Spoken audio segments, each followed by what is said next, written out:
ఎట్టో స్కూల్ లేదు కదా, పొద్దు పోలే అటవే జ్యూసు సమోసా తినొద్దాంపా. లెక్క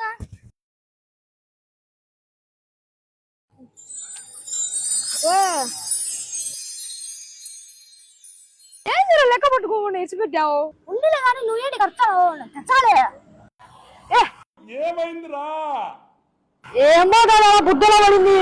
నాన్న అయితే మళ్ళీ ఇచ్చాడుపా. మొత్తనే 100 రూపాయలు ఇచ్చారా, మళ్ళీ చిట్టానేమరా? నాన్న లెక్క మనకి ఎప్పుడైనా ఇచ్చాడు, ఎప్పుడన్నా తిట్టినాడా మనను? ఏ రైట్ వచ్చినారు? 200 లెక్క కాదా నాన్న? అవునా? సమయానికి మేస్త్రి కూడా లేడే. పెద్ద సమస్య వచ్చి పడిందే, ఇప్పుడు ఏం చేద్దాం? మేస్త్రి వచ్చిందాక అది ఆడ కూర్చోపండి, వచ్చాను ఇచ్చాలే.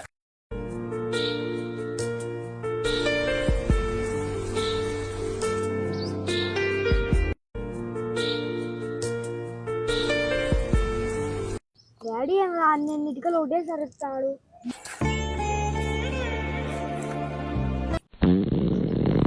ఇద్దరు అమ్మేసి వచ్చాడు.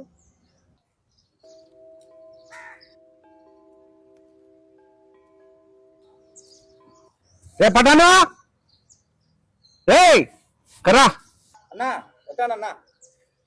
మీరెవరమ్మా? కొడుకులం పటాన్ కొడుకులా? ఏమొచ్చినారే? నాన్న కోసం. ఆయన కోసమా? వస్తానంలే. ఏరా నీళ్లు పెట్టేది అయిపోయిందా? అయిపోయింది అన్నా, ఇప్పుడే ఇటుకలు అన్ని లోపల పేరిసిన అన్నా. ఏ కూలీలు ఎవరు కనపడలేదు? ఎవరు రాలేదా ఈ రోజు? ఎవరు రాలేన్నా, పొద్దు నుంచి నేను ఒకనే ఉండా. నువ్వు ఒకనే ఉన్నావు? ఏ పిల్లలు వచ్చినారే? స్కూల్ సెలవు కదా, 200 లెక్క కావాలంట. 200 లెక్కినా. 200? మొన్నట్ లెక్క, నిన్నట్ లెక్క, ఈ రోజు లెక్క అంతా తీసుకున్నావు. ఇంకా రోజు లెక్క అడుగుతుంటే ఎట్లా అనుకుంటున్నావు? ఇప్పుడున్న రోజుల్లో చాలా కుటుంబాల్లో తండ్రి చెమట, తల్లి కన్నీళ్లు ఇవి కలిస్తేనే ఒక రోజు అవుతుంది. నా స్కూల్ లేదు, వాళ్ళు ఎందుకు కొనుక్కుంటారంట. ఇది ఒక్కసారి ఇన్నా, వాళ్ళు రాలే కదన్నా. ఎవరు వాళ్ళ పని అంతా నేనే చేసిపోతానన్నా. ఇన్నా నువ్వే చేస్తావా?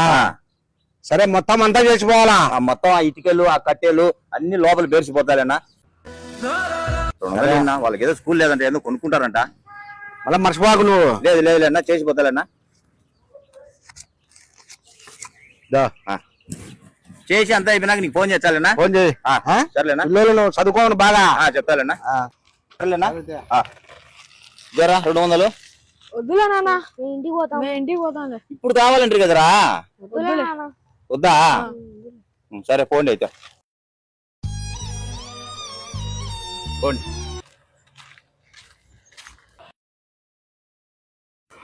లెక్క పడింది.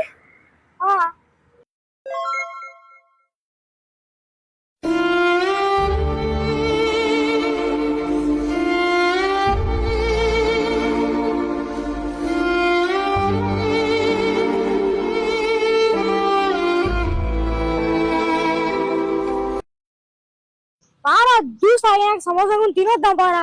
వద్దులేదా నాన్న, ఇంత కష్టపడతాడు, మనం ఊరికే డబ్బులు వేస్ట్ చేసాం. ఈ 100 కూడా నాన్నకి ఇచ్చాంపా. సరేలే. కాళ్ళు కాల్తే తెలుస్తుంది చెప్పులు విలువ, కడుపు కాల్తే తెలుస్తుంది అన్నం విలువ.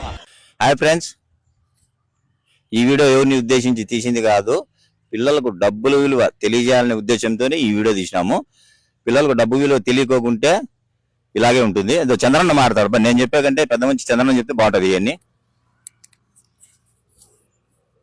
హాయ్ ఫ్రెండ్స్, ఇప్పుడు పిల్లలకు డబ్బులు ఇచ్చే ఇష్టానుసారంగా వాళ్ళు ఏ ఉంటే కొన్ని ఇప్పటి నుంచే చెడిపోవడం మొదలు పెట్టినారు.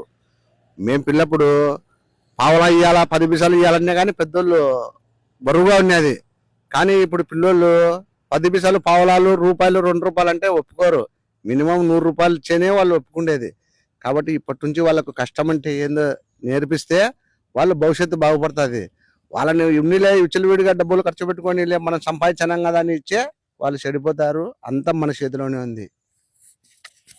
పిల్లలకు ఇప్పటి నుంచే డబ్బు విలువ తెలియజేయాలని ఈ వీడియో తీసినాం ఫ్రెండ్స్. హాయ్, ఓకే మరి ఉంటాం, మరి బాయ్.